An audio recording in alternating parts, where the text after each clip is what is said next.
కోతులు కూడా కూరగాయలు తింటాయని నాకైతే అస్సలు తెలియదండి.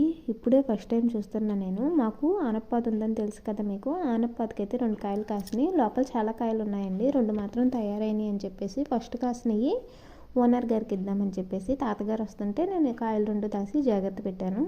ఇక ఆ తర్వాత మేము చూడలేదు, దానికన్నా పెద్ద కాయలు కూడా ఉన్నాయి 2. ఈలోపు మాకు కోతులు వచ్చినాయి అనమాట. మాకు పల్లెటూరులో 10-15 రోజులకు ఒకసారి ఇలా చుట్టాల్లాగా వచ్చి పలకరించి వెళ్తూ ఉంటాయి. ఇంట్లో అన్నీ ఉంటే అన్నీ తీసుకెళ్ళిపోతుంటాయి. మొన్నేమో తులసిమ్మ దగ్గర పెట్టిన తాంబూలాన్ని తీసుకెళ్ళిపోయి ఈ రోజు అయితే ఏకంగా ఆనపకాయలని కోసుకెళ్ళిపోయినాయండి. నేనైతే చూడలేదు, మా పాప అంటుంది ఆనపకాయని తీసుకెళ్ళిపోయిందని. లాస్ట్లో నేను చూసేటప్పటికి అది కాయించుకుని బయటకు దూకేసింది అనమాట. అందరూనేమో చెట్టు కాసిన కాయలన్నీ నువ్వే తినేయాలా, మాకు ఇవ్వకూడదా అని అడుగుతున్నారు. ఇప్పుడు నేను వాళ్ళకి ఏ సమాధానం చెప్పాలండి. మామిడికాయల కోసం వెయిట్ చేస్తున్నాను. నాకన్నా ఎక్కువగా ఇవే వెయిట్ చేస్తున్నాయేమో. ఇదివరకు అయితే మామిడి చెట్లు కాయలు అమ్మేసేవాళ్ళు అంటండి. ఇప్పుడు మేము అద్దుకున్నాం కాబట్టి మాకే ఏం చేస్తామని అన్నారు. కానీ వీటి వాళ్ళకం చూస్తుంటే మమ్మల్ని తినిచ్చేటట్టు ఏం కనబట్టలేదు. రాక ఒక కాయ వచ్చిందంటే దాన్ని కూడా లాక్కుని వెళ్ళిపోయిందండి. మామిడి చెట్టుకి పూత పూసి కాయ వచ్చింది. ఆ కాయ నేను 1000 కళ్ళతో తిందామని ఎదురు చూస్తుంటే అది కూడా లాక్కెళ్ళిపోయింది. అది చాలదన్నట్టు ఆనపకాయ కోసం కూడా దిగి ఆనపకాయను కూడా కోసుకుని వెళ్ళిపోయిందండి.